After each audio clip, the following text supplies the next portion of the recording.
ഹരേ കൃഷ്ണ എല്ലാവർക്കും പ്രണാമം. ഹരേ കൃഷ്ണ. ഓം നമോ ഭഗവതേ വാസുദേവായ. ഓം നമോ ഭഗവതേ വാസുദേവായ. ഓം നമോ ഭഗവതേ വാസുദേവായ. ഓം അജ്ഞാനതിമിരാന്തസ്യ ജ്ഞാനാഞ്ജനശലാകയ ചക്ഷുരുന്മീലിതം യേന തസ്മൈ ശ്രീഗുരവേ നമഃ. നമോ വിഷ്ണുപാദായ കൃഷ്ണപ്രേഷ്ഠായ ഭൂതലേ ശ്രീമതേ ഭക്തിവേദാന്ത സ്വാമിനിധി നാമിനേ.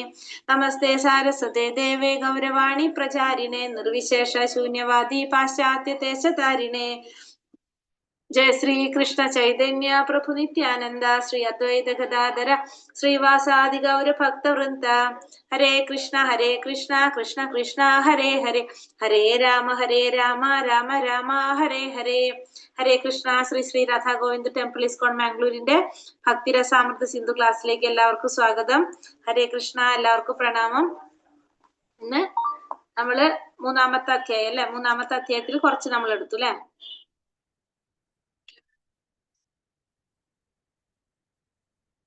മൂന്നാമത്തെ അധ്യായം ഏതാണ്? ഭക്തിയുടെ സേവനം അർത്ഥിക്കുന്നവന്റെ യോഗ്യത. എന്തൊക്കെയാ നമ്മൾ പറഞ്ഞത് അതില്?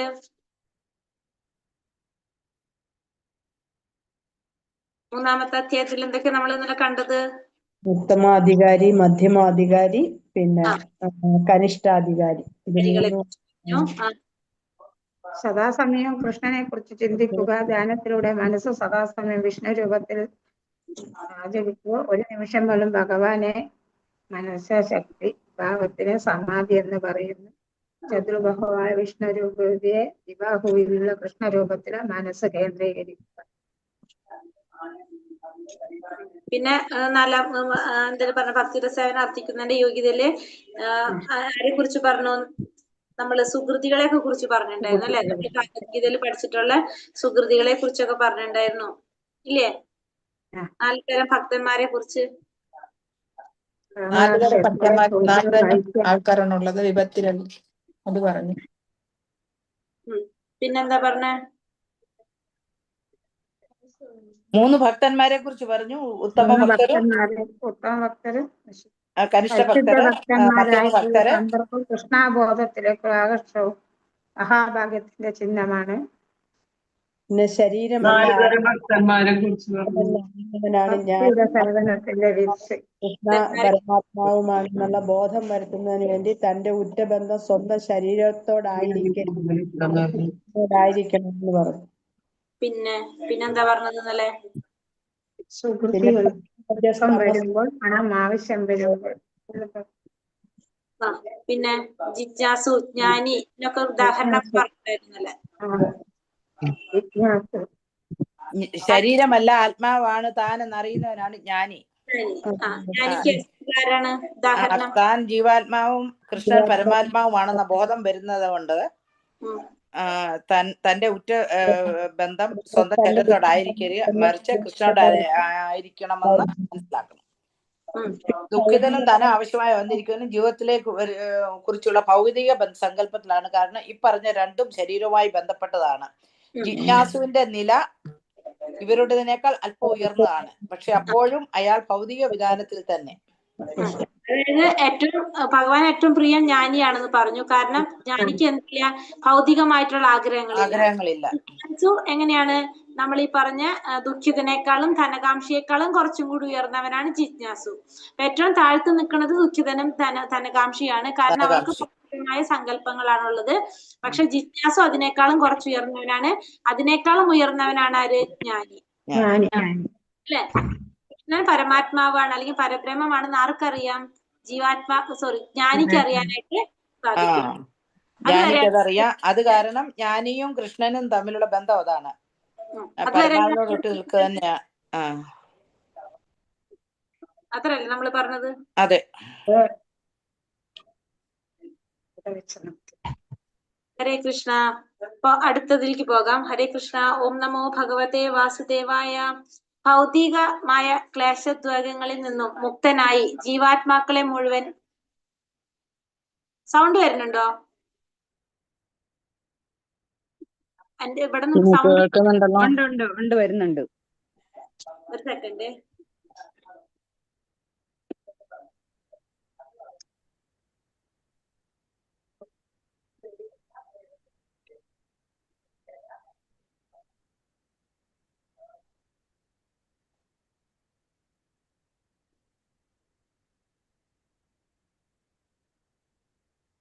ഹരേ കൃഷ്ണ.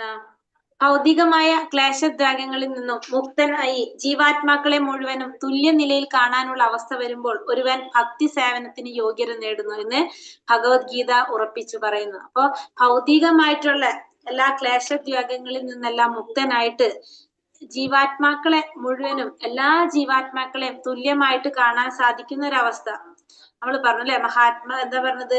പണ്ഡിത സമദർശിന ഭഗവത്ഗീതയിൽ പറയുന്നത്. പണ്ഡിതന്മാർക്ക് എങ്ങനെ സാധിക്കും? എല്ലാവരെയും ഒരേപോലെ കാണാനായിട്ട് സാധിക്കും. കാരണം അവർക്ക് എന്തറിയാം? എല്ലാവരുടെ ഉള്ളിലും ഉള്ള ജീവാത്മാവ് എങ്ങനെയാണ്? ശരീരം മാത്രമാണ് വ്യത്യസ്തരായിരിക്കുന്നത്. അപ്പൊ ജീവാത്മാവിന് എങ്ങനെയാണ് ഈ ഒരു ജന്മത്തില് ചെയ്ത കർമ്മത്തിനനുസരിച്ച്, കഴിഞ്ഞ ജന്മത്തിൽ ചെയ്ത കർമ്മത്തിനനുസരിച്ച് ഈ ഒരു ജന്മത്തില് ഈ ഒരു ശരീരത്തിലിരിക്കുന്നു. അത് കഴിഞ്ഞാൽ വേറൊരു ശരീരത്തിലേക്ക് മാറും. ആ ജീവാത്മാവിന്റെ ഒരു കവചം അതൊന്ന് മാത്രമാണ് ഈ കാണുന്ന ഈ ശരീരം. അത് ചിലപ്പോ മനുഷ്യന്റെ ആയിരിക്കാം, ചിലപ്പോ മൃഗത്തിന്റെ ആയിരിക്കാം, ചിലപ്പോ പക്ഷിയുടെ ആയിരിക്കാം. ആർക്കറിയാം? ആ മഹാത്മാക്കൾക്ക് അറിയാനായിട്ട് സാധിക്കും. അങ്ങനെയുള്ളവര് എന്താണ് പറയുന്നത്? അങ്ങനത്തെ ഒരു അവസ്ഥയിലെത്താം. അങ്ങനെ മനസ്സിലാക്കുന്ന ഒരു അവസ്ഥയിൽ എത്തുമ്പോഴാണ് അവര് എന്ത് പറയുന്നത്? ഭക്തി സേവനത്തിന് യോഗ്യത നേടുന്നത്. അത് മഹാത്മാക്കൾ എന്ന് പറയുന്നത് ഭഗവത്ഗീതയിലും ഉറപ്പിച്ചു പറയുന്നു. എത്ര ശ്രമിച്ചാലും ഭഗവാനിൽ ഐക്യം പ്രാപിക്കുക എന്നത് സാധ്യമല്ല. അതുകൊണ്ട് കൂടുതൽ പ്രമാണിയായിക്കൊണ്ട് ഭൗതികത്തിലോ സ്വന്തം ഇന്ദ്രിയ സംതൃപ്തനത്തിനോ ആഗ്രഹിക്കുന്ന ഒരാൾക്കും ഭക്തിയുടെ സേവനത്തിന്റെ സ്വാദ് പിടിക്കുകയില്ല.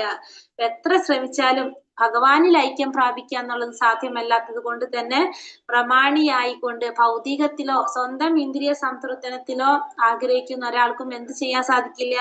ഭക്തിയുടെ സേവനത്തിന്റെ സ്വാദ് പിടിക്കില്ല. അപ്പൊ നമുക്ക് ഭൗതികമായിട്ടുള്ള ആഗ്രഹങ്ങൾ അല്ലെങ്കിൽ സ്വന്തം ഇന്ദ്രിയത്തിന്റെ സംതൃപ്തി ആഗ്രഹിക്കുന്ന ഒരു വ്യക്തിക്കും എന്ത് ചെയ്യാൻ സാധിക്കില്ല എന്ന് പറയുന്നത്? ഭക്തിയുടെ സേവനം ചെയ്യാനായിട്ട് അതിന്റെ സ്വാദ് അവർക്ക് കിട്ടില്ല. ദുർമന്ത്രവാദിനിയുടെ മായാജാലത്തിന് ആകുന്നതിനോടാണ് മുക്തിയോ ആഗ്രഹിക്കുന്നവനെ രൂപഗോസ്വാമി തുലനം ചെയ്യുന്നത്. അപ്പൊ ഇവിടെ എന്താ പറയുന്നത്? ദുർമന്ത്രവാദിയുടെ ജാലത്തിന് വശംവദനാകുന്നതിനോടാണ് ഭക്തിയോ ആഗ്രഹിക്കുന്നവനെ രൂപഗോസ്വാമി തുലനം ചെയ്യുന്നത്. അപ്പൊ മുക്തിയും ആഗ്രഹിക്കുന്നവന് രൂപഗോസ്വാമി എന്തിനോടാണ് താരതമ്യപ്പെടുത്തുന്നത്? ദുർബന്ധവാദിയുടെ മായാജാലത്തിന് വശംവദനാകുന്നതിനോടാണ് ഉപമിക്കുന്നത്. കാരണം എന്താണ് താരതമ്യപ്പെടുത്താൻ കാരണം? രണ്ടിടത്തും കുഴപ്പക്കാരനാണ്. രണ്ടിടത്തും അയാൾ കുഴപ്പക്കാരനാണ്. ഭുക്തി എന്നാൽ ഭൗതിക സുഖം, ഭൗതിക ദുഃഖങ്ങളിൽ നിന്നും ഭുക്തി എന്നാൽ ഭൗതിക സുഖം, ഭൗതിക ദുഃഖങ്ങളിൽ നിന്നുള്ള മോചനം നേടി ഈശ്വരനിലാണ് മുക്തി. ഭുക്തി എന്ന് വെച്ചാൽ എന്താണ്? ഭൗതികമായിട്ടുള്ള സുഖം. അതാണ് ഭുക്തി എന്ന് പറയുന്നത്. ഭക്തിയല്ല, ഇവിടെ ഭുക്തിയാണ് കേട്ടോ അവിടെ വരുന്നത്. മോളിലത്തത് ഭുക്തിയാണ്. ആ മുക്തിയും ആഗ്രഹിക്കുന്നതിന് രൂപഗോസ്വാമി തുലനം ചെയ്യുന്നത് ദുർമന്ത്രവാദിയുടെ മായാജാലത്തിന് വശംവദനാകുന്നതിനോടാണ് ഉപമിച്ചിരിക്കുന്നത്. രണ്ടിടത്തും എന്താണ്? അയാൾ കുഴപ്പക്കാരനാണ്. ഭുക്തി എന്ന് വെച്ചാല് ഭൗതികമായിട്ടുള്ള സുഖമാണ് ഭുക്തി എന്ന് പറയുന്നത്. ഭൗതിക ദുഃഖങ്ങളിൽ നിന്നുള്ള മോചനം അതാണ് എന്ത്? മുക്തി. മുക്തി എന്ന് പറഞ്ഞാൽ ഭൗതിക ദുഃഖങ്ങളിൽ നിന്നുള്ള മോചനം നേടി ഈശ്വരനില് ലയിക്കുക. അതിനാണ് മുക്തി എന്ന് പറയുന്നത്. ദുർമന്ത്രവാദിയുടെയും ദുർഭൂതങ്ങളുടെയും ആവേശത്തിന് തുല്യമാണ് ആഗ്രഹങ്ങൾ. കാരണം ഭൗതിക സുഖത്തിനുള്ള ആഗ്രഹമായാലും പരമാത്മാവുമായുള്ള ആത്മീയ ഐക്യത്തിനുള്ള പ്രതിപത്തിയായാലും അത് ഭക്തിയുടെ സേവനത്തിന്റെ അതീന്ദ്രിയമായ രുചി അനുഭവിക്കാൻ സഹായിക്കുകയില്ല. കൂടെ എന്താ പറഞ്ഞത്? നമ്മള് ദുർമന്ത്രവാദിയോട് എന്ന് പറയാൻ കാരണം എന്താണ്?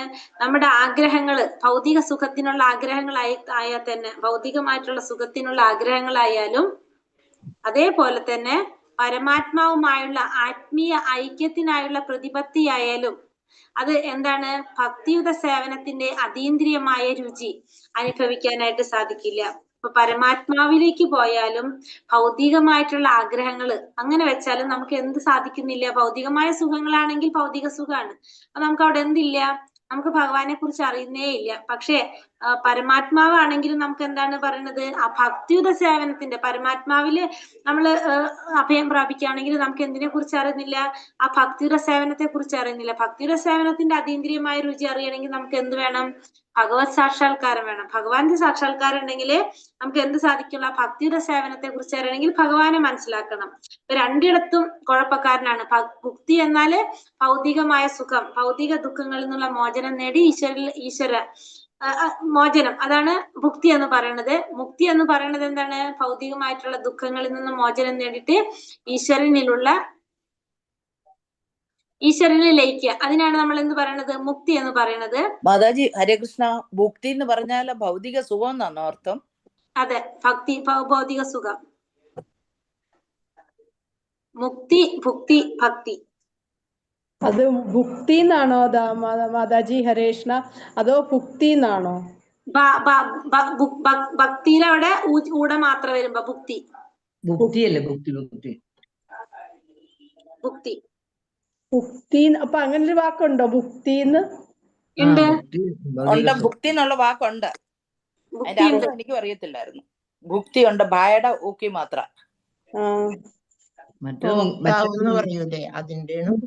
ഭക്തി അറിയാം, പക്ഷെ ഈ ഭുക്തി അതാണ് ഞാൻ ചോദിച്ചത്. അതുകൊണ്ട് ദേവി അഷ്ടകം വായിക്കാം, നമ്മള് മഹാലക്ഷ്മി അഷ്ടകം വായിക്കുമ്പോൾ അതിനകത്ത് വരുന്നുണ്ട് ഭുക്തി മുക്തിന്ന്.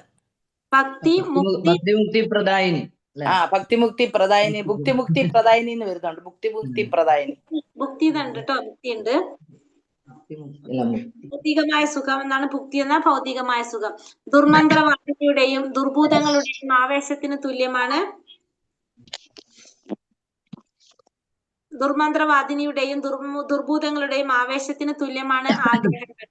ഭൗതിക സുഖത്തിനുള്ള ആഗ്രഹമായാലും പരമാത്മാവുമായുള്ള ആത്മീയ ഐക്യത്തിനുള്ള പ്രതിപത്തിയായാലും അത് ഭക്തിയുടെ സേവനത്തിന്റെ അതീന്ദ്രിയമായ രുചി അനുഭവിക്കാൻ സഹായിക്കുന്നില്ല. അത് എന്തിനു സാധിക്കുന്നില്ല നമുക്ക്? അതുകൊണ്ട് ആ ഭക്തിയുടെ സേവനത്തിന്റെ അതീന്ദ്രിയമായിട്ടുള്ള രുചി അനുഭവിക്കാൻ നമുക്ക് ഇതുകൊണ്ട് സാധിക്കുന്നില്ല. അതായത് ഭൗതികമായിട്ടുള്ള സുഖത്തിനുള്ള ആഗ്രഹം അത് വന്നാല്, ഭൗതികമായിട്ടുള്ള സുഖം എന്ന് പറഞ്ഞാൽ ഭുക്തി ആയാലും പരമാത്മാവുമായിട്ടുള്ള ആത്മീയ ഐക്യത്തിനുള്ള പ്രതിപത്തി ആയാലും അങ്ങനെ ആയാലും നമുക്ക് എന്ത് കിട്ടുന്നില്ല, ഭക്തിയുടെ സേവനത്തെ കുറിച്ച് അറിയാനായിട്ട് ആ അതീന്ദ്രിയമായ രുചി അനുഭവിക്കാൻ സാധിക്കില്ല. കാരണം ഭക്തിയുടെ സേവനം ആരുടെ അടുത്താണ്? ഭഗവാന്റെ അടുത്തേക്കാണ് എത്തേണ്ടത് അല്ലെ. അപ്പൊ ഇത് പരമാത്മാവിൽ എത്തിക്കഴിഞ്ഞാൽ നമുക്ക് എന്ത് അറിയുന്നില്ല, ആ ഭക്തിയുടെ സേവനത്തിന്റെ രുചി അറിയാനായിട്ട് നമുക്ക് സാധിക്കില്ല. ശ്രീമദ് ഭാഗവതത്തിൽ കപിലദേവൻ തന്റെ അമ്മയായ ദേവഹൂതിക്ക് ഉപദേശം നൽകുന്നുണ്ട്. വിവിധ രൂപങ്ങൾ, എന്റെ മുഖകാന്തി വശ്യമായ ശരീര വടിവ് എന്നിവയിൽ എന്റെ യഥാർത്ഥ ഭക്തന്മാർ ആകൃഷ്ടരാകുന്നു. അവരുടെ മനസ്സ് എന്നെ കുറിച്ചുള്ള ചിന്തയിൽ തന്നെ ലയിച്ചു പോകത്തക്ക സുന്ദരമാണ്. അവർക്ക് എന്റെ ചിരിയും ലീലാവിലാസങ്ങളും നോട്ടവും അവർ സ്വന്തം ജീവിതം പൂർണ്ണമായി എനിക്ക് സമർപ്പിച്ചിരിക്കുന്നു. കപിലദേവൻ 3-ാമത്തെ സ്കന്ധം 25-ാം അധ്യായം 25-26 ശ്ലോകത്തിൽ പറയുന്നതാണ്, അമ്മയായ ദേവഹൂതിക്ക് നൽകുന്ന ഉപദേശമാണ്. എന്റെ വിവിധ രൂപങ്ങള്, മുഖകാന്തി, എന്റെ വശ്യമായ ശരീര വടിവ് എന്നിവയിൽ എന്റെ യഥാർത്ഥ ഭക്തന്മാർ ആകൃഷ്ടരാകുന്നു. അവരുടെ മനസ്സ് എന്നെ കുറിച്ചുള്ള ചിന്തയിൽ തന്നെ ലയിച്ചു പോകത്തക്ക വിധം സുന്ദരമാണ്. അവർക്ക് എന്റെ ചിരിയും ലീലാവിലാസങ്ങളും നോട്ടവും അവർ സ്വന്തം ജീവിതം പൂർണ്ണമായി എനിക്ക് സമർപ്പിച്ചിരിക്കുന്നു. ഇങ്ങനെയുള്ളവർ ഭൗതിക സുഖങ്ങളോ മോക്ഷമോ ആഗ്രഹിക്കുന്നില്ലെങ്കിൽ പോലും അവർക്ക് എന്റെ ധാമത്തിൽ എന്റെ ചങ്ങാതികളുടെ കൂട്ടത്തിൽ ഞാൻ സ്ഥാനം നൽകും. പൂർണ്ണമായിട്ട് എനിക്ക് സമർപ്പിച്ചിരിക്കുന്നു. അവർക്ക് എന്ത് കൊടുക്കുന്ന പറഞ്ഞത്? അവർക്ക് എന്റെ ചങ്ങാതികളുടെ കൂട്ടത്തിൽ ഞാൻ സ്ഥാനം നൽകും. അപ്പൊ കപിലദേവൻ തന്റെ അമ്മയായ ദേവഹൂതിക്ക് നൽകുന്ന ഉപദേശമാണിത്. ഇവിടെ എന്താ പറയുന്നത്? ഭഗവാന്റെ ആ രൂപത്തില് ആകർഷണം, ലീലാവിലാസങ്ങള്, നോട്ടം, ഇതിലൊക്കെ ആ ആഗ്രഹം വന്നിട്ട് സ്വന്തം ജീവിതം പൂർണ്ണമായിട്ട് ഭഗവാന് സമർപ്പിക്കുകയാണ്. കാരണം ഭഗവാനോടുള്ള ആ ചിന്തയിൽ അവർ പൂർണ്ണമായിട്ടും ലയിച്ചു പോകത്തക്ക സുന്ദരമാണ് ഭഗവാൻ. ആ ഭഗവാന്റെ ചിരി, ലീലാവിലാസങ്ങള്, നോട്ടവും അതൊക്കെ കാരണം കൊണ്ട് അവര് ജീവിതം തന്നെ പൂർണ്ണമായിട്ട് ഭഗവാന് സമർപ്പിക്കുക. അങ്ങനെയുള്ളവർ എന്താഗ്രഹിക്കുന്നില്ല? ഭൗതികമായ സുഖങ്ങളോ മോക്ഷമോ ഒന്നും ആഗ്രഹിക്കുന്നില്ല. പക്ഷെ എങ്കിൽ പോലും അവർക്ക് ഭഗവാൻ എന്ത് ചെയ്യാണ്? അവർക്ക് ഭഗവാന്റെ ചങ്ങാതികളുടെ കൂട്ടത്തിൽ ഭഗവാൻ അവർക്ക് സ്ഥാനം നൽകുന്നു എന്നാ പറയുന്നത്. ഉദ്ധവൻ കൃഷ്ണനോട് പറയുന്ന സമാനമായ മറ്റൊരു സന്ദർഭം ഇതിലുണ്ട്. എന്താണ് പറയുന്നത്? 3-ാം സ്കന്ധം 4-ാം അധ്യായം 15-ാം ശ്ലോകം. പ്രഭോ, ഭക്തിയുതമായി അങ്ങയുടെ സേവനത്തിൽ മുഴുകിയിരിക്കുന്നവർക്ക് മതാനുഷ്ഠാനം, സാമ്പത്തിക ലാഭം, ഇന്ദ്രിയ സംതൃപ്തി, മുക്തി ഇവയിൽ നിന്നും വിശേഷ വിധിയായി ഒന്നും ആഗ്രഹിക്കുന്നില്ല, കിട്ടാനുമില്ല. ഇപ്പറഞ്ഞവയിൽ നിന്നൊക്കെയുള്ള സുഖം അവരെ സംബന്ധിച്ചിടത്തോളം ക്ഷിപ്ര ലഭ്യമാണെങ്കിൽ പോലും അങ്ങയുടെ പാദങ്ങളിലുള്ള വിശ്വാസവും ഭക്തിയും അചഞ്ചലമായി ലഭിക്കണേ എന്ന് മാത്രമാണ് എന്റെ പ്രാർത്ഥന. ഇവിടെ ഉദ്ധവൻ ശ്രീകൃഷ്ണനോട്, ഭഗവാനോട് പറയുന്ന ഒരു പ്രാർത്ഥനയാണ്. ഇവിടെ എന്താ പറയുന്നത്? ഭക്തിയുതമായിട്ട് അങ്ങയുടെ സേവനത്തിൽ മുഴുകിയിരിക്കുന്നവർക്ക് മതാനുഷ്ഠാനം, സാമ്പത്തിക ലാഭം, ഇന്ദ്രിയ സംതൃപ്തി, മുക്തി ഇവയിൽ നിന്നും വിശേഷ വിധിയായി ഒന്നും ആഗ്രഹിക്കുന്നുമില്ല, കിട്ടാനുമില്ല. അപ്പൊ ഭക്തിയുടെ സേവനം ചെയ്യുന്നവര് എന്തൊന്നും ആഗ്രഹിക്കുന്നില്ല, സാമ്പത്തിക ലാഭമോ ഇന്ദ്രിയ സംതൃപ്തിയോ മുക്തിയോ മതാനുഷ്ഠാനോ ഒന്നും അവര് ആഗ്രഹിക്കുന്നില്ല. അവര് എന്തുമാത്രം ആഗ്രഹിക്കുന്നുള്ളൂ? ഭഗവാന്റെ സേവനം മാത്രം, ഭഗവത് സേവനം മാത്രം, ഭക്തിയുടെ സേവനം മാത്രമേ അവർ ആഗ്രഹിക്കുന്നുള്ളൂ. ഈ പറഞ്ഞവിൽ നിന്നൊക്കെയുള്ള സുഖം അവരെ സംബന്ധിച്ചിടത്തോളം ക്ഷിപ്രലഭ്യമാണെങ്കിൽ പോലും അവർക്ക് ഇതൊക്കെ എന്താണ്, അവർക്ക് വേഗത്തിൽ നടക്കും. പക്ഷെ അവർക്ക് എന്താണ് വേണ്ടത്? അങ്ങയുടെ പാതാരവിന്ദങ്ങളിലുള്ള വിശ്വാസവും ഭക്തിയും അചഞ്ചലമായി നിൽക്കണേ എന്ന് മാത്രമാണ് പ്രാർത്ഥന. അപ്പൊ ഇതൊക്കെ അവർക്ക് പെട്ടെന്ന് കിട്ടും. ഭഗവാന്റെ സേവനം ചെയ്ത് ഭക്തന്മാരുമായിട്ട് മുഴുകിയിരിക്കുന്നവർക്ക് മതാനുഷ്ഠാനത്തിലൂടെ സാമ്പത്തിക ലാഭം, ഇന്ദ്രിയ സംതൃപ്തി, മുക്തി ഇതിൽ നിന്ന് അവരൊന്നും ആഗ്രഹിക്കുന്നില്ല. പക്ഷെ ഇവർക്ക് എന്താണ്? ക്ഷിപ്രലഭ്യമാണ്.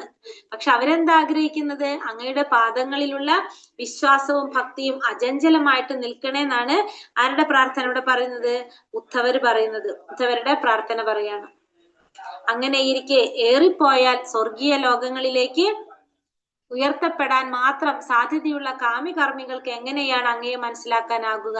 അവരുടെ ആനന്ദം എങ്ങനെയാണ് ശുദ്ധഭക്തന്മാർ അനുഭവിക്കുന്ന ആനന്ദത്തിന് സമാനമാകുക? അപ്പൊ അങ്ങനെയൊക്കെ ഉള്ള സമയത്ത് ഇങ്ങനെയൊക്കെയാണ് നമുക്ക് മനസ്സിലാക്കാൻ സാധിക്കുന്നെങ്കിൽ, ശുദ്ധഭക്തന്മാരുടെ കാര്യങ്ങളാണ് നമ്മൾ ഈ വായിച്ചത് മുഴുവൻ അല്ലെ. അങ്ങനെയാണെങ്കിൽ ഈ കാമ്യകർമ്മങ്ങൾ ചെയ്യുന്നവർക്ക്, കാമ്യകർമ്മങ്ങൾ വെച്ചെന്താണ്? ഫലം ആഗ്രഹിച്ചുകൊണ്ട് കർമ്മം ചെയ്യുന്നവര്, അങ്ങനെ കാമ്യകർമ്മികൾക്ക് എങ്ങനെയാണ് അങ്ങയെ മനസ്സിലാക്കാൻ സാധിക്കുന്നത്? അവരുടെ ആനന്ദം എങ്ങനെയാണ് ശുദ്ധഭക്തന്മാർ അനുഭവിക്കുന്ന ആനന്ദത്തിന് സമാനമാകുന്നത്? അപ്പൊ അവരുടെ ആനന്ദം എങ്ങനെയാണ് ശുദ്ധഭക്തന്മാർ അനുഭവിക്കുന്ന ആനന്ദത്തിന് തുല്യമാകുക എന്നാണ് ഇവിടെ ചോദിക്കുന്നത്. അപ്പൊ ഭക്തിയുടെ സേവനം അർത്ഥിക്കുന്നവന്റെ യോഗ്യത എന്ന് പറയുന്നത് നമുക്ക് എന്ത് പറയാം? ആ ശുദ്ധഭക്തന്മാരുടെ ആനന്ദത്തിന് ഒരിക്കലും സമാനമാകില്ല. നമ്മൾ ഈ പറഞ്ഞ രീതിയിലുള്ള ഇത് പറഞ്ഞ നമ്മൾ ചെയ്യുന്നതാണ് കാമ്യകർമ്മങ്ങളാണ് ചെയ്യുന്നത്. അപ്പൊ സ്വർഗീയ ലോകങ്ങളിലേക്ക് ഉയർത്തപ്പെടാനുള്ള കാമ്യകർമ്മങ്ങളിലാണ് ആര് ചെയ്യുന്നത്? നമ്മൾ ചെയ്യുന്നത്. അപ്പൊ അത്തരത്തിലുള്ള കാമ്യകർമ്മങ്ങളിൽ ഏർപ്പെട്ടിരിക്കുന്നവർക്ക് എങ്ങനെയാണ് ആ ശുദ്ധഭക്തന്മാരുടെ ആനന്ദം അനുഭവിക്കാനായിട്ട് അല്ലെങ്കിൽ മനസ്സിലാക്കാനായിട്ട് സാധിക്കുക എന്നാണ് ഇവിടെ ആര് പറയുന്നത്? ധ്രുവ മഹാരാജാവ് പറയുന്നതാണിത്.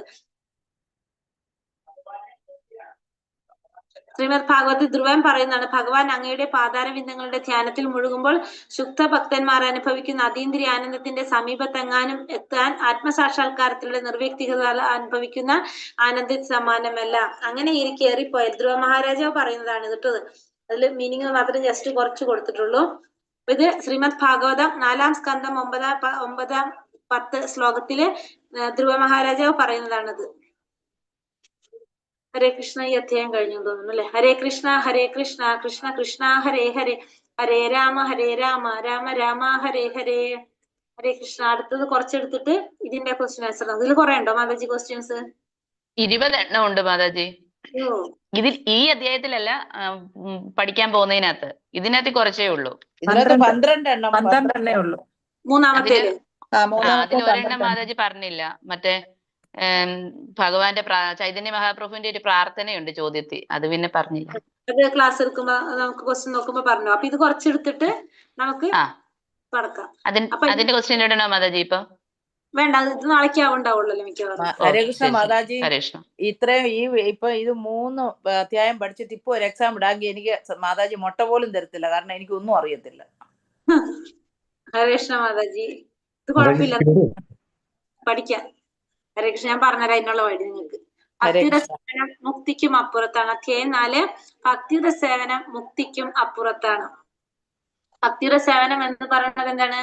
മുക്തിക്കും അപ്പുറത്തുള്ളതാണ് ഭക്തിയുടെ സേവനം. ഭഗവാനുമായി ഭക്തിയുടെ സേവനം നടത്തുന്ന കാര്യം എത്ര ഗൗരവമായിട്ടാണ് യഥാർത്ഥ ഭക്തൻ കാണുന്നതെന്ന് ശ്രീമദ് ഭാഗവതത്തിൽ 4-ാം സ്കന്ധം 20-24 ശ്ലോകങ്ങളിൽ പൃഥു മഹാരാജാവിന്റെ വാക്കുകൾ വ്യക്തമാക്കുന്നു. പൃഥു മഹാരാജാവിന്റെ വാക്കുകളിലൂടെ പറയാണ്, ഭഗവാനോടുള്ള അദ്ദേഹത്തിന്റെ പ്രാർത്ഥന ഇതാണ്: ഭഗവാനെ, മുക്തി നേടിക്കഴിഞ്ഞാൽ അങ്ങയുടെ പ്രശസ്തി ഗീതങ്ങൾ കേൾക്കാൻ കഴിയുന്നില്ലെങ്കിൽ, അങ്ങയുടെ പാതാരവിന്ദങ്ങളെ കുറിച്ച് ഭക്തന്മാരുടെ അകക്കാമ്പിൽ നിന്ന് ഉയരുന്ന സങ്കീർത്തനങ്ങൾ കേൾക്കാനാവില്ലെങ്കിൽ, സർവാതിശായിയായ ഈ പരമാനന്ദ സുധ തുടർന്ന് ലഭിക്കുകയില്ലെങ്കിൽ എനിക്ക് ഈ മുക്തിയോ ആത്മീയ മോചനമോ ആവശ്യമില്ല. നിരന്തരം അങ്ങയെ സ്തുതിച്ചു പാടാൻ പരസഹസ്രം നാവുകളും അവ നിരന്തരം കേൾക്കാൻ പരസഹസ്രം കാതുകളും എനിക്ക് നൽകി അനുഗ്രഹിക്കണമേ എന്ന് മാത്രമായിരിക്കും എന്റെ പ്രാർത്ഥന. അപ്പോ നമ്മളൊന്ന് ആലോചിച്ച് നോക്കിയ ഭക്തിയുത സേവനം നടത്തുന്ന കാര്യത്തെ എത്ര ഗൗരവമായിട്ടാണ് ഭക്തന്മാര് കാണുന്നത്. കാരണം അവർക്ക് എന്ത് വേണ്ട? മുക്തിയും വേണ്ട, ഒന്നും വേണ്ട. അവർക്ക് എന്ത് മാത്രം മതി? ഭഗവാനെ സേവനം ചെയ്താൽ മാത്രം മതി. കാരണം അവർക്ക് ഭഗവാന്റെ കീർത്തനങ്ങൾ, ഭഗവാനെ കീർത്തിച്ചു കൊണ്ടിരിക്കുന്ന കീർത്തനങ്ങൾ കേൾക്കാൻ, ഭഗവാനെ കുറിച്ച് സ്തുതിച്ചു കൊണ്ടിരിക്കുക, അതിനു വേണ്ടിയിട്ട് പരസഹസ്രം കാതുകളും പരസഹസ്രം നാവുകളും മതി എന്നാ പറയണത് അവര്. അതിനെ അനുഗ്രഹിക്കണേന്ന് മാത്രമാണ് ആര് പ്രാർത്ഥിക്കുന്നത്? ഇവിടെ പൃഥു മഹാരാജാവ് പറയുന്നത്. അപ്പൊ ആ ഭക്തന്മാരുടെ ഏത് ലെവലിലുള്ള ഭക്തന്മാരാണെന്ന് നോക്കി അവര് അങ്ങനെയുള്ളവരാണ് ഈ ഭക്തിയുടെ സേവനത്തെ കുറിച്ച് പറയാണത്. ഭക്തിയുടെ സേവനം അത്ര ഗൗരവമായിട്ടുള്ളതാണ് യഥാർത്ഥ ഭക്തന്മാര് കാണുന്നതെന്ന് ഭാഗവതത്തിലൂടെ നമുക്ക് പറഞ്ഞു തരാണ് ഇതൊക്കെ. നിരന്തരം അങ്ങയെ സ്തുതിച്ചു പാടാൻ, ഓക്കെ, പരസഹസ്ര നാവുകളും ബാക്കി പ്രാർത്ഥന. നിർവ്യക്തികവാദികൾ ആഗ്രഹിക്കുന്നത് ഭഗവാനിൽ വിലയം പ്രാപിക്കാനാണ്. പക്ഷെ വ്യക്തിഭേദമില്ലാതെ ഭഗവാന്റെ സങ്കീർത്തനങ്ങൾ പാടാനും കേൾക്കാനും എങ്ങനെ കഴിയും? ഭഗവാന്റെ സർവാതിശയായ രൂപത്തെക്കുറിച്ച് അവർക്ക് ഒന്നും അറിവില്ലാത്തത് കൊണ്ട് അവർക്ക് തിരുനാമം ഉരുവിടാനും ഭഗവാന്റെ അതീന്ദ്രിയ കർമ്മങ്ങളെ കുറിച്ച് കേൾക്കാനും സാധ്യമല്ല. അപ്പോ നിർവ്യക്തികവാദികൾ ആഗ്രഹിക്കുന്നത് എന്താണ്? ഭഗവാനില് വിലയം പ്രാപിക്കാനാണ് നിർവ്യക്തികവാദികള് ആഗ്രഹിക്കുന്നത്. ഇതിലാണ് ഭഗവാന്റെ ആ ബ്രഹ്മത്തില്. പക്ഷെ വ്യക്തിഭേദമില്ലാതെ ഭഗവാന്റെ സങ്കീർത്തനങ്ങൾ പാടാനും കേൾക്കാനും എങ്ങനെ കഴിയും? വ്യക്തിയായ മാത്രമേ നമുക്ക് എന്ത് സാധിക്കുള്ളൂ? ഭഗവാന്റെ കീർത്തനങ്ങൾ പാടാനും കേൾക്കാനും ഒക്കെ കഴിയുള്ളൂ. ഭഗവാന്റെ സർവാതിശയായ രൂപത്തെ അവർക്കൊന്നും അറിവില്ലാത്തത് കൊണ്ട് അവർക്ക് തിരുനാമം ഉരുവിടാനും ഭഗവാന്റെ അതീന്ദ്രിയ കർമ്മങ്ങളെ കുറിച്ച് കേൾക്കാനും സാധിക്കില്ല. അപ്പൊ നിർവ്യക്തികവാദികൾക്ക് എന്ത് സാധിക്കില്ല? ഭഗവാന്റെ തിരുനാമങ്ങൾ ഉരുവിടാനോ ഭഗവാന്റെ അതീന്ദ്രിയ കർമ്മങ്ങളെ കുറിച്ച് കേൾക്കാനോ ഒന്നും സാധിക്കില്ല. കാരണം അവർക്ക് എന്തറിയില്ല? ഭഗവാന്റെ ആ സർവാതിശയായ രൂപത്തെ കുറിച്ച് അവർക്കറിയില്ല. ആർക്കാണ്? നിർവ്യക്തികവാദികൾക്ക്. മറ്റൊരു തരത്തിൽ പറഞ്ഞാൽ, മുക്തിക്കും അപ്പുറമെത്തുന്നില്ലെങ്കിൽ ഭഗവാന്റെ സർവാതിശയായ കീർത്തികൾ ആസ്വദിക്കാനോ അദ്ദേഹത്തിന്റെ രൂപം മനസ്സിലാക്കാനോ സാധിക്കില്ല. അപ്പൊ മറ്റൊരു തരത്തിൽ നമുക്ക് എന്ത് പറയാം? മുക്തിക്ക് അപ്പുറം എത്തുന്നില്ലെങ്കിൽ നമുക്ക് എന്തിനും സാധിക്കില്ല എന്നാ പറയുന്നത്? ഭഗവാന്റെ ആ സർവാതിശയായ കീർത്തികൾ ആസ്വദിക്കാനോ അദ്ദേഹത്തിന്റെ രൂപം മനസ്സിലാക്കാനോ സാധിക്കില്ല. നമുക്ക് ആ ബ്രഹ്മത്തിനെ കവർ ചെയ്താൽ മാത്രമേ നമുക്ക് എന്താ അറിയുള്ളൂ? പരമാത്മ. ഇത് രണ്ടും കഴിഞ്ഞിട്ടാണ് എന്ത് വരുന്നത്? ഭഗവാൻ വരുന്നത്. അപ്പൊ അതിനെ കവർ ചെയ്താൽ മാത്രമേ, മുക്തിക്ക് അപ്പുറം എത്തുന്നില്ലെങ്കിൽ നമുക്ക് ഒരിക്കലും ഭഗവാന്റെ ആ സർവാതിശയായിട്ടുള്ള കീർത്തികൾ ആസ്വദിക്കാൻ അദ്ദേഹത്തിന്റെ രൂപം മനസ്സിലാക്കാൻ സാധിക്കില്ല. ഇതിന്റെ ബാക്കിലാണ് അല്ലെ, നമുക്ക് ബ്രഹ്മജ്യോതി കഴിഞ്ഞു, പരമാത്മാവ് കഴിഞ്ഞിട്ടാണ് ആര് വരുന്നത്? ഭഗവാൻ വരുന്നത്. അപ്പൊ ഭഗവാന്റെ ആ രൂപം ആസ്വദിക്കണമെങ്കിലും ഭഗവാന്റെ കീർത്തനങ്ങൾ ആസ്വദിക്കണമെങ്കിൽ നമുക്ക് എന്ത് വേണം? നമുക്ക് അതിനപ്പുറത്ത് കടക്കണം. സമാനമായ ഒരു പ്രസ്താവം ശ്രീമദ് ഭാഗവതത്തില് 5:14-44 കാണുന്നുണ്ട്. ശുകദേവ ഗോസ്വാമി പരീക്ഷിത് മഹാരാജാവിനോട് പറയുന്നു: മഹാനായ ചക്രവർത്തി ഭരതന് അങ്ങയുടെ പാതാരവിന്ദങ്ങളെ സേവിക്കുന്നതിലുള്ള ആസക്തി അതിതീവ്രമായിരുന്നു. അപ്പൊ ഇവിടെ എന്താ പറഞ്ഞത്? മഹാരാജാവ് പരീക്ഷിത് ഇതാണ് ശുകദേവ ഗോസ്വാമി പരീക്ഷിത് മഹാരാജാവിനോട് പറയുന്നതാണ്, ചക്രവർത്തി ഭരത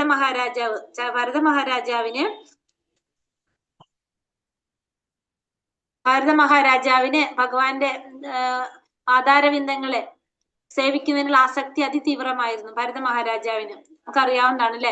അതുകൊണ്ടാണ് അദ്ദേഹത്തിന് ഭൂമിയിൽ തന്റെ ചക്രവർത്തി പദം, മക്കളോടുള്ള വാത്സല്യം, തന്റെ സമൂഹം, സുഹൃത്തുക്കള്, രാജകീയ സുഖ സമൃദ്ധി, സുന്ദരിയായ പത്നി എന്നിവയെല്ലാം നിഷ്പ്രയാസം ഉപേക്ഷിക്കാൻ കഴിഞ്ഞത്.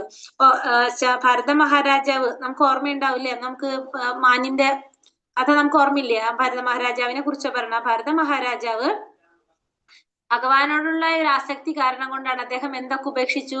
അദ്ദേഹത്തിന്റെ എല്ലാവർക്കും അസൂയ തോന്നുന്ന വിധത്തിലുള്ള സൗഭാഗ്യങ്ങളാണ് ആർക്കുണ്ടായിരുന്നത്?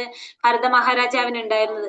എന്നിട്ട് പോലും അദ്ദേഹം ആ ചക്രവർത്തി പദം, മക്കളോടുള്ള വാത്സല്യം, സമൂഹം, സുഹൃത്തുക്കള്, രാജകീയമായ സുഖസമൃദ്ധികള്, സുന്ദരിയായ പത്നി, ഇതിനെയെല്ലാം നിഷ്പ്രയാസം ഉപേക്ഷിക്കാൻ ആർക്ക് സാധിച്ചു? ഭരത മഹാരാജാവിന് സാധിച്ചു. ഭൗതികമായ സകല ഐശ്വര്യങ്ങൾ അദ്ദേഹത്തിന് നൽകാൻ ഭാഗ്യദേവത തയ്യാറായിരുന്നു. പക്ഷെ ആ വക സമൃദ്ധികളൊന്നും ആർക്ക് വേണ്ടിയിരുന്നില്ല? ഈ ഭരത മഹാരാജാവിന് വേണ്ടായിരുന്നു. ഭരതന്റെ ഈ മനോഭാവത്തെ ശുകദേവ ഗോസ്വാമി വളരെയേറെ പ്രകീർത്തിക്കുന്നുണ്ട്. അദ്ദേഹം പറയുന്നു, ഭഗവാൻ മധുസൂദനന്റെ, അതായത് കൃഷ്ണന്റെ സർവാതിശയായ രൂപത്തിൽ ആകർഷകരായവരിൽ പല ഋഷിമാരും ആഗ്രഹിക്കുന്ന മുക്തി പോലും നിസാരമായി തള്ളിക്കളയുന്നു. ഭൗതിക സമൃദ്ധിയുടെ കാര്യം പിന്നെ പറയണോ? അപ്പൊ ശുകദേവ ഗോസ്വാമി ഈ ഭരത മഹാരാജാവിന്റെ ഈ പ്രവൃത്തിയെ വളരെയധികം പ്രകീർത്തിക്കുന്നുണ്ട്. എന്താ പറയണത്? ഭഗവാന്റെ ആ സർവാതിശയായ രൂപത്തില്, നമ്മൾ എന്താ പറയണത്? മദനമോഹൻ എന്നാ പറയണല്ലേ ഭഗവാന്. ആ രൂപത്തിൽ ആകൃഷ്ടരായി കഴിഞ്ഞ പല ഋഷിമാരുമുണ്ട്. അവര് എന്താണ്, മുക്തി പോലും അവര് നിസ്സാരമായി തള്ളിക്കളയാണ് ചെയ്യുന്നത്. ഭഗവാന്റെ സർവ ആകർഷകനാണ് കൃഷ്ണൻ, എല്ലാവരും ആകർഷിപ്പിക്കുന്നവനാണ് കൃഷ്ണൻ. അതുകൊണ്ട് മുക്തി പോലും ആഗ്രഹിക്കുന്നില്ല, എല്ലാവരും അതുപോലും തള്ളിക്കളയാണ്. പിന്നെ ഭൗതികമായ സമൃദ്ധിയുടെ കാര്യം പറയേണ്ടതുണ്ടോ എന്നാണ് ഇവിടെ പറയുന്നത്. ശ്രീമദ് ഭാഗവതം 6-ാം സ്കന്ധം 11:25 സമാനമായ ഒരു പ്രസ്താവന വൃതാസുരൻ നടത്തുന്നുണ്ട്.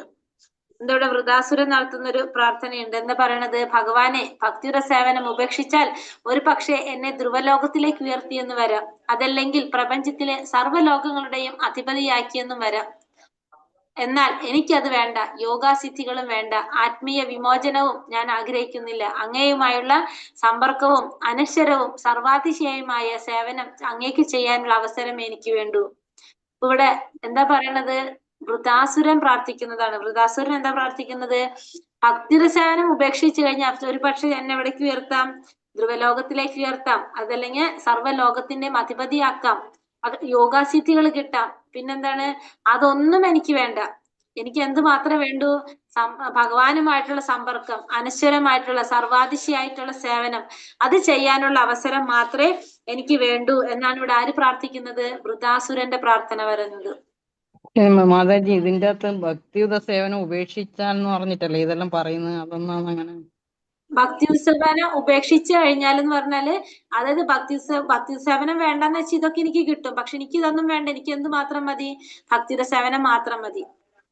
അതായത് ഇതൊക്കെ കിട്ടാം. കാരണം വെച്ചാൽ ഇപ്പൊ ഞാൻ ഭക്തിയുടെ സേവനം ചെയ്യണില്ലെങ്കിൽ സർവ്വലോകത്തിന്റെ അധിപതിയാക്കും എന്നെ. ഭക്തിയുടെ സേവനം ചെയ്യുമ്പോൾ നമ്മൾ എന്താണ്? ഭഗവാനെ കീർത്തിച്ച് ഭഗവാനെ മാത്രം ചിന്തിച്ചുകൊണ്ടിരിക്കുകയാണ് അല്ലെ ഭക്തിയുടെ സേവനം. പക്ഷെ ഇവിടെ എന്താ പറയണത്? അല്ലാതെ നമ്മൾ ചെയ്യുകയാണെങ്കിൽ, നമുക്കിപ്പോ നമ്മള് സേവനം ചെയ്യുകയാണെങ്കിൽ നമുക്ക് എന്തൊക്കെ കിട്ടും എന്ന് പറഞ്ഞ സർവ്വലോകങ്ങളുടെ അധിപതിയാക്കും, യോഗാസിദ്ധികള് നമ്മൾ ചെയ്തുകൊണ്ടിരിക്കുമ്പോൾ നമുക്ക് കുറെ സിദ്ധികൾ കൈവരും. അതൊന്നും ആർക്ക് വേണ്ട?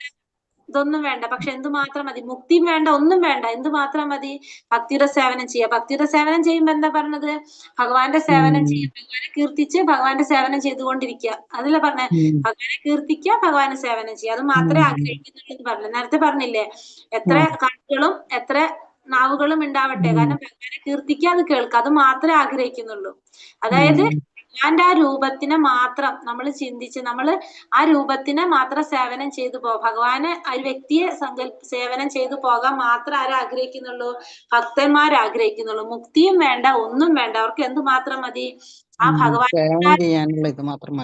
സേവനം ചെയ്താൽ മാത്രം മതി. അവർക്ക് വേറെ ഒന്നും വേണ്ട എന്നാണ് പറയുന്നത്.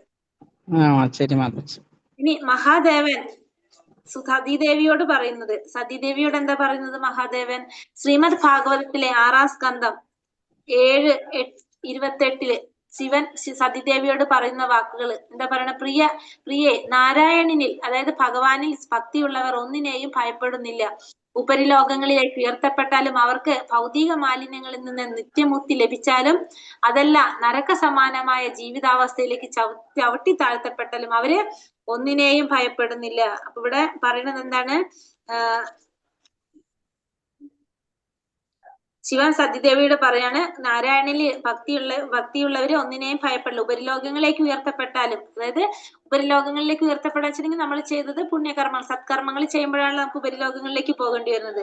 അവിടേക്ക് പോയാലും ഭൗതിക മാലിന്യങ്ങളിൽ നിന്ന് നിത്യമുക്തി ലഭിച്ചാലും അതല്ല നരക സമാനമായ ജീവിതാവസ്ഥയിലേക്ക് പോയാലും ചവിട്ടി താഴ്ത്തപ്പെട്ടാലും എന്തിനേറെ ഏത് പരിതസ്ഥിതിയിലും അവർ ഒന്നിനെയും ഭയപ്പെടുന്നില്ല.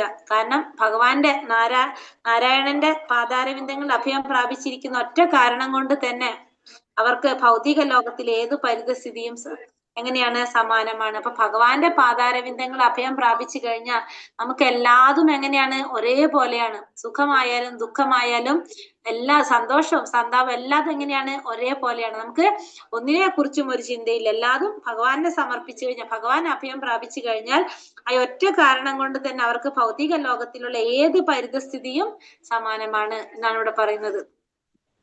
ഇനി ഇന്ദ്രദേവൻ ദിതിയോട് പറയുന്നതാണ്. എന്താണ് ഇന്ദ്രൻ പറയുന്നത്?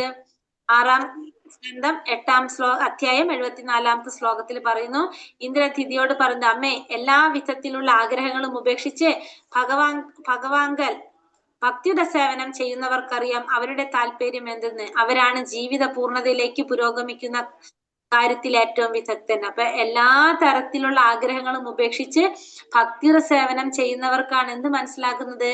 ആ ജീവിത പൂർണ്ണതയിലേക്കുള്ള പുരോഗതി മനസ്സിലാക്കാൻ സാധിക്കുന്നത്. അവരാണ് ഏറ്റവും വിദഗ്ധരായിട്ടുള്ളത്. അങ്ങനെ എല്ലാ തരത്തിലുള്ള സേവനം ഉപേക്ഷിച്ച് എന്തുമാത്രമാണ് ഭഗവാന്റെ ഭക്തിയുടെ സേവനം ചെയ്യുക.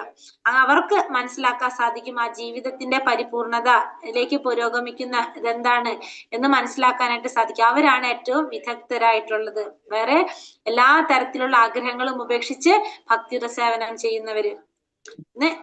ആ ഭക്തിയുടെ സേവനത്തിന്റെ ഒരു അത്രയും പ്രത്യേകത എടുത്തു പറയുന്നതാണ് നമുക്ക് ശ്ലോകങ്ങൾ കോട്ട് ചെയ്തുകൊണ്ട്.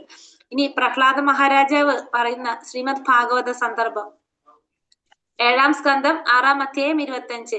നാസ്തിക കുടുംബങ്ങളിൽ നിന്ന് പിറന്ന സുഹൃത്തുക്കളെ, നിങ്ങൾക്ക് ഭഗവാൻ കൃഷ്ണനെ പ്രീതിപ്പെടുത്താൻ കഴിഞ്ഞാൽ അതിലും കൂടുതലായി ഒന്നും നേടാനില്ല. അഥവാ നിങ്ങൾക്ക് കൃഷ്ണനെ സന്തോഷിപ്പിക്കാൻ കഴിഞ്ഞാൽ അതിലും കൂടുതലായി കൃഷ്ണനെ സന്തോഷിപ്പിക്കാൻ കഴിഞ്ഞാൽ സർവ്വ ആഗ്രഹങ്ങളും താനെ പൂർത്തീകരിക്കപ്പെടും. അങ്ങനെ ഇരിക്കെ പിന്നെന്തിനും നിങ്ങൾ കാമ്യകർമ്മങ്ങളുടെ പുറകെ പോകുന്നു? ആത്മീയ വിമോചനമോ ഭൗതിക ബന്ധനത്തിൽ നിന്നുള്ള വിമോചനമോ നേടാൻ കൊണ്ട് പിന്നെ എന്തു നേടാൻ?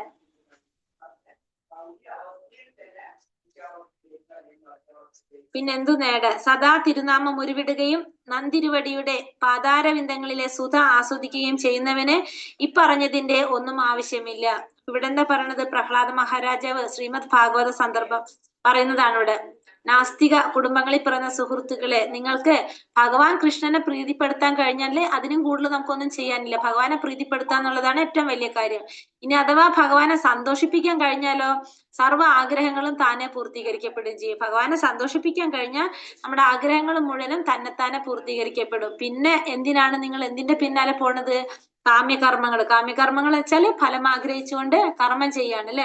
അപ്പൊ അത്തരം കർമ്മങ്ങളുടെ പിന്നാലെ പോകുന്നത് എന്തിനാണ്? ആത്മീയ വിമോചനമോ ഭൗതിക ബന്ധനത്തിൽ നിന്നുള്ള വിമോചനമോ കൊണ്ട് പിന്നെ എന്ത് നേടാൻ? സദാ തിരുനാമം ഉരുവിട, പിന്നെ ഭഗവാന്റെ പാതാരവിന്ദങ്ങളിൽ ആസ്വദിക്കുക. ആ പറഞ്ഞവർക്ക് എന്താ ആവശ്യമില്ല? ഇതിന്റെ ഒന്നും ആവശ്യമില്ല. അല്ല, ഭഗവാന്റെ ആ പാതാരവിന്ദങ്ങളിലെ സുധ ആസ്വദിക്കുന്നവന് ഇതിന്റെ ഒന്നും ആവശ്യമില്ല. എപ്പോഴും എന്ത് ചെയ്യുക? ഭഗവാന്റെ നാമം ജപിക്കുക, ഭഗവാന്റെ കഥകൾ കീർത്തിക്കുക, കേൾക്കുക. അങ്ങനെ കൂടെ നമുക്ക് എന്ത് അനുഭവിക്കാൻ സാധിക്കും?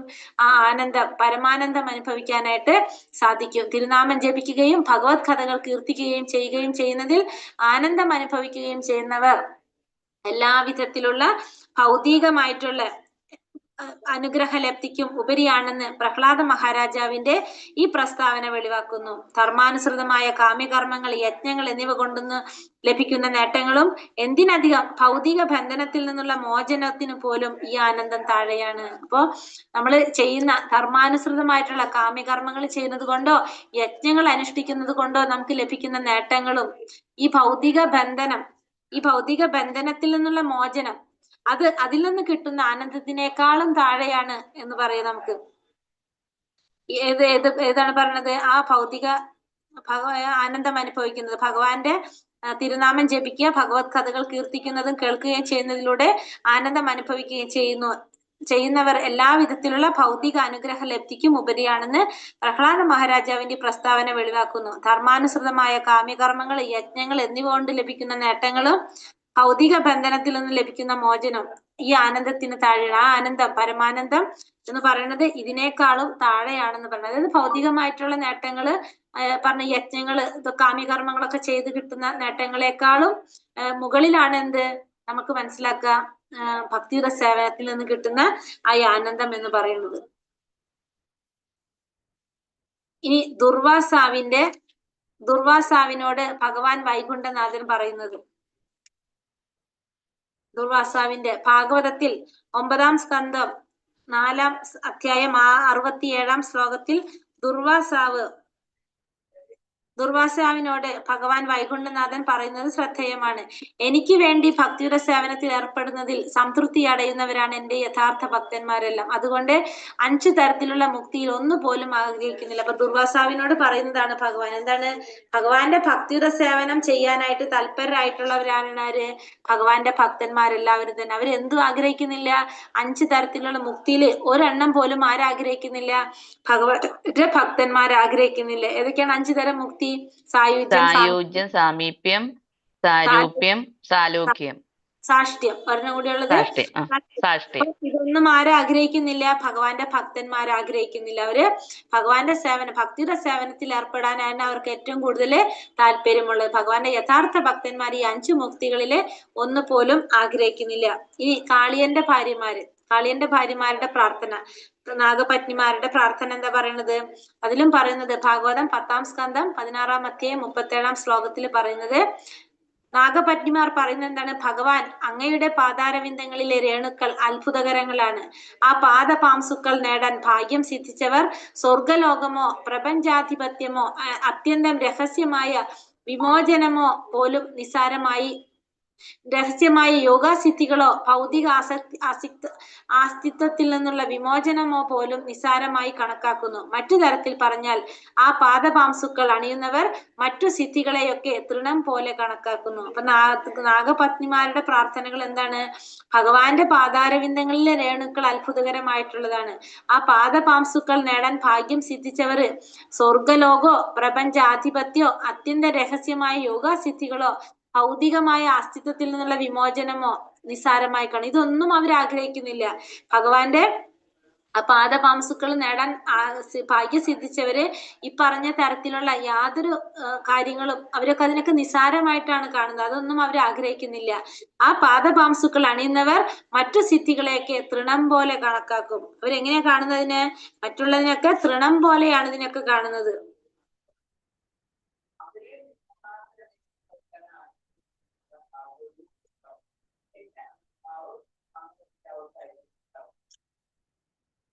അങ്ങനെ കുറെ ഉണ്ടല്ലേ. ശ്രുതികൾ ഭഗവാനോട് പ്രാർത്ഥിക്കുന്നു. ഇനി അടുത്തത് ശ്രുതികൾ പ്രാർത്ഥിക്കുന്നതാണ്. എന്താണ് ശ്രുതികൾ പറയുന്നത്? ശ്രീമദ് ഭാഗവതത്തിൽ തന്നെ 10-ാം സ്കന്ധം 87-ാം അധ്യായം 21 വേദങ്ങളുടെ മൂർത്തരൂപമായ ശ്രുതികൾ ഭഗവാനെ പ്രാർത്ഥിക്കുന്ന ഭാഗവും എന്താണ് പറയുന്നത് ഇവിടെ? ശ്രുതികൾ പറയുന്നത്, വ്യക്തമാക്കുന്നത് ഭഗവാൻ ആത്മജ്ഞാനം എന്നാൽ ഇക്കാര്യം എന്നാൽ എന്തെന്ന് മനസ്സിലാക്കാൻ വിഷമമാണ്. അങ്ങ് ഇവിടെ പ്രത്യക്ഷമായതു തന്നെ ഞങ്ങൾക്ക് ആത്മജ്ഞാനം പകർന്നു തരാനാണ്. വേദങ്ങളുടെ മൂർത്തരൂപമായ ശ്രുതികൾ ഭഗവാനെ പ്രാർത്ഥിക്കുന്ന ഭാഗവും ഇക്കാര്യം തന്നെയാണ് വ്യക്തമാക്കുന്നത്.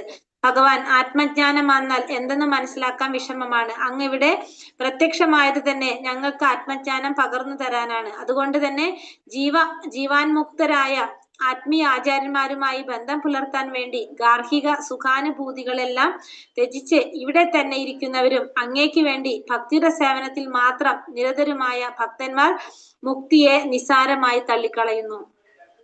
ഇവിടെയും എന്ത് തന്നെയാണ് പറയുന്നത്? ഭക്തിയുടെ സേവനത്തിൽ നിരതരായവര് ഭക്തന്മാര് മുക്തിയെ നിസ്സാരമായിട്ടാണ് തള്ളിക്കളയുന്നത്.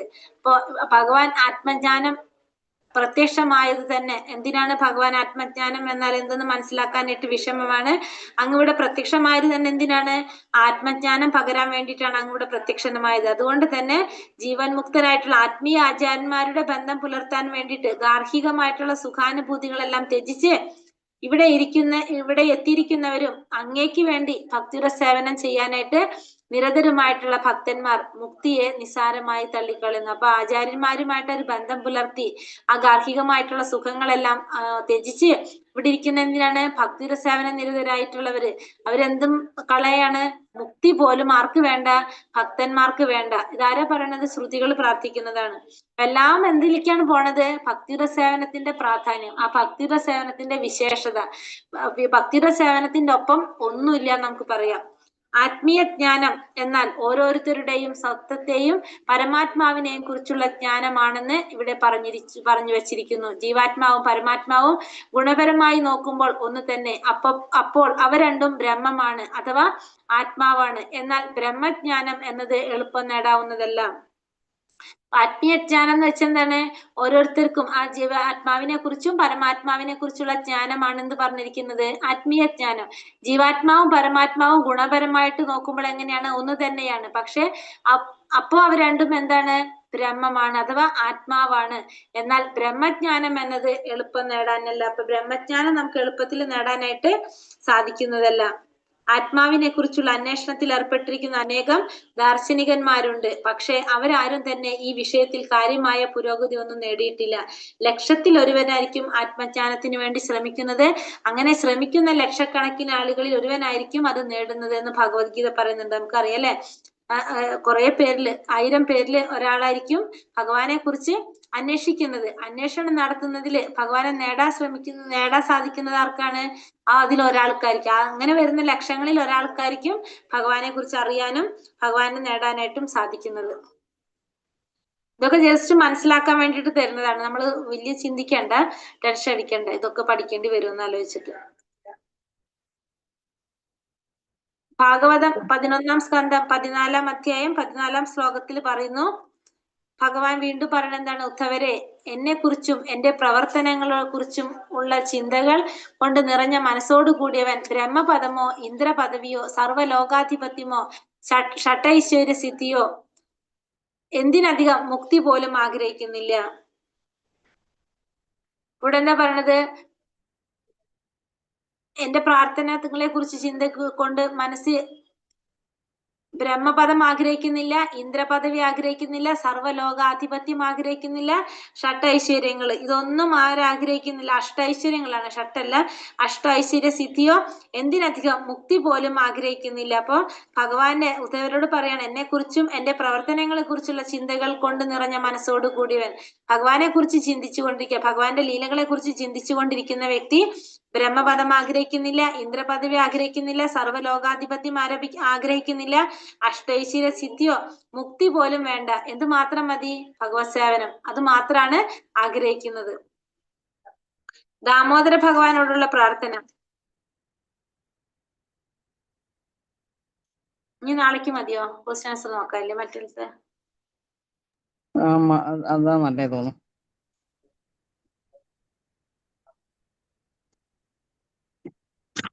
അത് മതി മാതാജി, ക്വസ്റ്റ്യൻസ് നോക്കാം. ദാമോദര ഭഗവാന്റെ നാളെ തൊട്ടെടുക്കും. നാളെ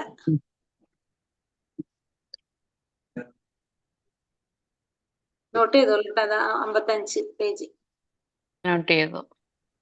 ഇതിലെല്ലാവർക്കും ഭക്തി മാത്രം മതി.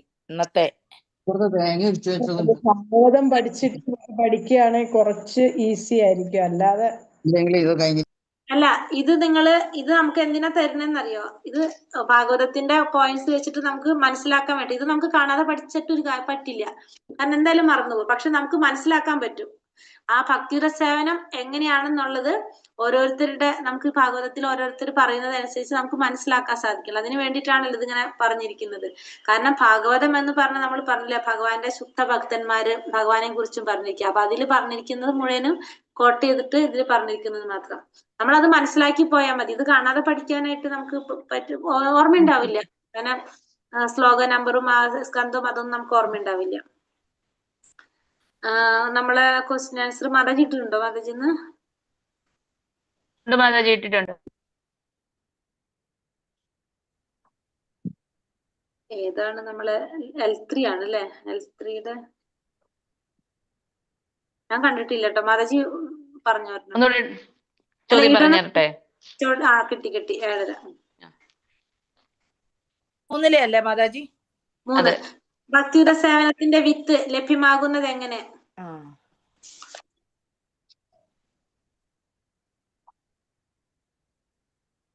എങ്ങനെയാണ്? കൃഷ്ണന്റെയും ഉത്തമനായ ആചാര്യന്റെയും കാരുണ്യം കൊണ്ടാണ് ഭക്തിയുടെ സേവനത്തിന്റെ വിത്ത് ലഭ്യമാകുന്നത്. ഭഗവാന്റെ ആചാര്യന്റെയും ഭഗവാന്റെയും കാരുണ്യം കൊണ്ട് ഭക്തിയുടെ സേവനത്തിന്റെ വിത്ത് ലഭ്യമാകുന്നത്. ശ്രീമദ് ഭാഗവതത്തിൽ 11-ാം സ്കന്ധം 20-ാം അധ്യായം 8-ാം ശ്ലോകത്തിൽ ഭഗവാൻ ഉദ്ധവനോട് പറയുന്നത് എന്താണ്? പ്രിയപ്പെട്ട ഉദ്ധവ, അസാധാരണ ഭാഗ്യമുള്ളവർക്ക് മാത്രമേ എന്നോട് ആഭിമുഖ്യം തോന്നുകയുള്ളൂ. പൂർണ്ണമായും കാമ്യകർമ്മങ്ങളിൽ നിന്ന് മുക്തനാകുന്നില്ലെങ്കിൽ പോലും, അഥവാ പൂർണ്ണമായും ഭക്തിയുടെ സേവനത്തിൽ മുഴുകുന്നില്ലെങ്കിൽ പോലും ആ സേവനം ത്വരിത ഫലദായകമാണ്. ഇത് പറഞ്ഞതിവിടെ കാമ്യകർമ്മങ്ങളിൽ നിന്ന് മുക്തനായില്ലെങ്കിലും പൂർണ്ണമായിട്ട് ഭക്തിയുടെ സേവനത്തിൽ മുഴുകുന്നില്ലെങ്കിൽ പോലും എങ്ങനെയാണ്? ഭഗവാന്റെയും ഗുരുവിന്റെയും കാരുണ്യം ഉണ്ടെങ്കിൽ, ആചാര്യന്റെ കാരുണ്യം ഉണ്ടെങ്കിൽ എന്താണ്? ആ സേവനത്തിന് ത്വരിത ഫലം ലഭിക്കും, പെട്ടെന്ന് തന്നെ ഫലം ലഭിക്കുമെന്ന് ഭഗവാൻ ആരോട് പറയാണ്? ഉദ്ധവരോട് പറയുന്നുണ്ട്. അപ്പൊ ഗുരുവിന്റെ പ്രാധാന്യം കൂടി ഇവിടെ പറയുന്നുണ്ട്. പിന്നെ ഒരു ഉത്തമ ശ്രേണിയിൽപ്പെട്ട ഭക്തന്റെ ലക്ഷണങ്ങൾ എന്തെല്ലാം? ഉത്തമ ശ്രേണിയിൽപ്പെട്ട ഭക്തന്റെ ലക്ഷണങ്ങള് എന്താണ് പറയുന്നത്? വേദഗ്രന്ഥങ്ങളിൽ നിഷ്ണാതത്വം, ആധാരമാക്കിയുള്ള ചർച്ചകളില് വൈദഗ്ധ്യം, വേദഗ്രന്ഥങ്ങൾ തീഷ്ണ സത്യ. മാതാജി കൃഷ്ണ. ഹരേ കൃഷ്ണ മാതാജി. അപ്പൊ ഇവിടെ എന്താണ്? ആധാരമായിട്ടുള്ള ചർച്ചകളിൽ ഒന്ന് വേദഗ്രന്ഥങ്ങളിലുള്ള നിഷ്ണാതത്വം, പിന്നെ അതിനാധാരമായിട്ടുള്ള ചർച്ചകളിൽ വൈദഗ്ധ്യം, പിന്നെ എന്താണ്? ഉത്തമ ശ്രേണി ഉള്ള ഭക്തന്റെ ലക്ഷണങ്ങൾ, പിന്നെന്താണ്? വിവേചന ബുദ്ധിയോടെ നിഗമനങ്ങൾ അവതരിപ്പിക്കാനുള്ള സാമർഥ്യം അയാൾക്ക് ഉണ്ടായിരിക്കും. ഭക്തിയുത സേവനത്തിലുള്ള നീതമായ മാർഗങ്ങൾ ആവിഷ്കരിക്കാനുള്ള കഴിവ്. പിന്നെന്താണ്? ജീവിതത്തിന്റെ പരമമായ ലക്ഷ്യം ഭക്തിയുടെ സേവനമാണെന്ന് ആർക്കറിയാം? ആ വ്യക്തിക്ക് അറിയാനായിട്ട് സാധിക്കും. തനിക്ക് ആരാധിക്കാനും സ്നേഹിക്കാനും ഭഗവാൻ കൃഷ്ണൻ മാത്രമുള്ളൂ എന്നും അയാൾക്ക് വിശ്വാസം ഉണ്ടായിരിക്കും. പിന്നെ ഈ ശ്രേണിയിൽപ്പെട്ട ഭക്തന്മാര് ഉത്തമനായിട്ടുള്ള ആചാര്യന്മാരുടെ ശാസനകളെ അതേപടി അനുസരിച്ച് പോകുന്നവരായിരിക്കും ഈ ഉത്തമ ശ്രേണിയിൽപ്പെട്ട ഭക്തന്മാര്.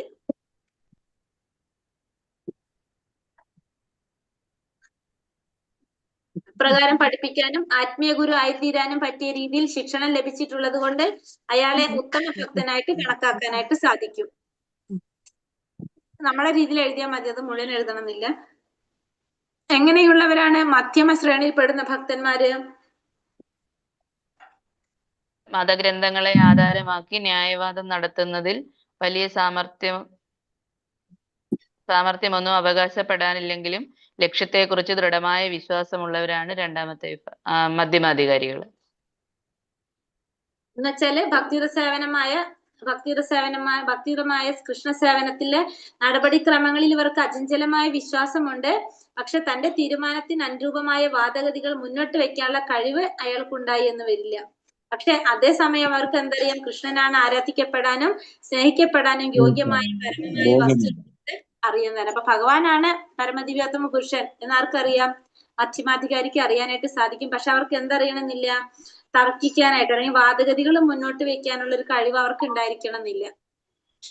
രണ്ടാമത്തെ മധ്യമാധികാരികള് നമുക്ക് രണ്ടാമത്തെ മധ്യമ ശ്രേണിയിൽപ്പെടുന്നവര്. ഇനി മൂന്നാമത്തെ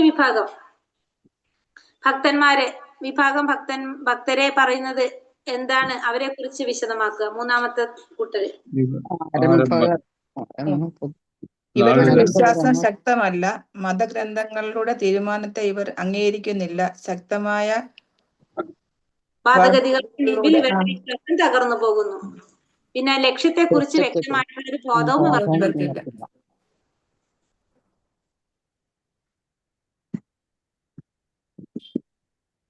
മൂന്നാമത്തെ വിഭാഗത്തിൽപ്പെടുന്ന ഭക്തർ ആരെല്ലാമാണെന്നാണ് ഭഗവത്ഗീത പറയുന്നത്? അവരുടെ ആരാധന ഏത് വിധത്തിലായിരിക്കും? ഉദാഹരണം നമുക്കറിയാം. ഇതൊക്കെയാണ് ആപത്തിൽപ്പെട്ടവർ, ജിജ്ഞാസുക്കൾ, ദുഃഖി, ധനകാംക്ഷി, ജ്ഞാനി, ജിജ്ഞാസു. 4 കൂട്ടർ അല്ലെ. അവരുടെ ആരാധന എങ്ങനെയായിരിക്കും? അമ്പലത്തിൽ പോയി പ്രാർത്ഥന.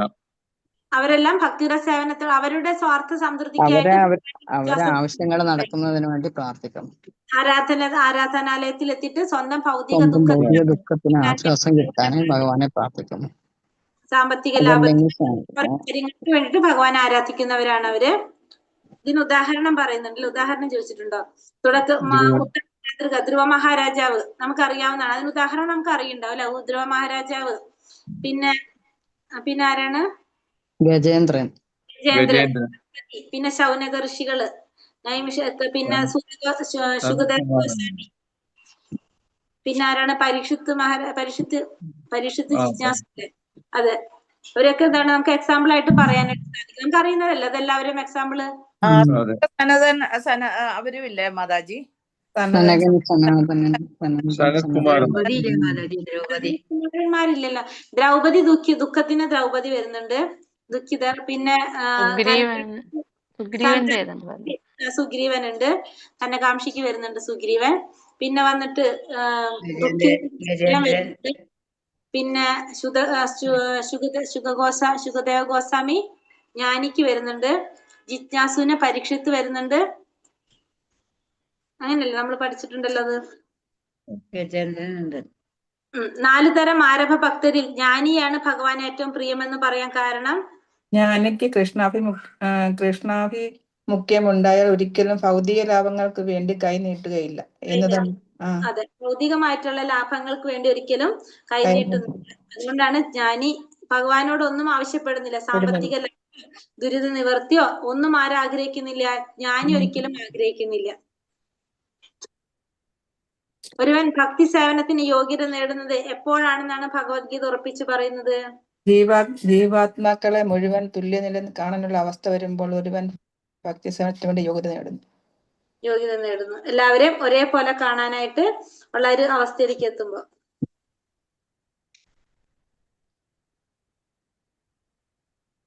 എങ്ങനെയുള്ളവർക്ക് ഭക്തിയുടെ സേവനത്തിന്റെ സ്വാദ് പിടിക്കുകയില്ല? ഭൗതികത്തിലോ ആത്മീയത്തിലോ സ്വന്തം ഐന്ദ്രിയ സംതൃപ്തിന് ആഗ്രഹിക്കാൻ ഒരാൾക്കും ഭക്തിയുടെ സേവനത്തിന്റെ സ്വാദ് പിടിക്കുകയില്ല. ഭൗതികത്തിലോ ആത്മീയത്തിലോ സ്വന്തം ഐന്ദ്രിയ സംതൃപ്തനത്തിന് ആഗ്രഹിക്കുന്ന ഒരു വ്യക്തിക്ക് ഒരിക്കലും ഭക്തിയുടെ സേവനത്തിന്റെ സ്വാദ് പിടിക്കില്ല. ഭുക്തി എന്താണ്? ദുർമന്ത്രവാദിയുടെ മായാജാലത്തിന് വശംവദയാവുകയാണ് ഭൗതിക സുഖം. ഭൗതിക സുഖം, മുക്തി, ഈശ്വരനിലേക്ക്, ഭൗതിക ദുഃഖങ്ങളിൽ നിന്ന് മോചനം. അത് ഭഗവാനിൽ ലയിക്കുന്നതിന് മുക്തി എന്ന് പറയാം. ഭൗതികമായ സുഖത്തിന് ഭുക്തി എന്ന് പറയാം. ഭൗതികമായ സുഖം ഭുക്തി, ഭഗവാനിൽ ലയിക്കുന്നത് മുക്തി. ചൈതന്യ മഹാപ്രഭു കൃഷ്ണനോട് അപേക്ഷിച്ചത് എന്താണ്? അത് പറഞ്ഞല്ലോ അല്ലെ?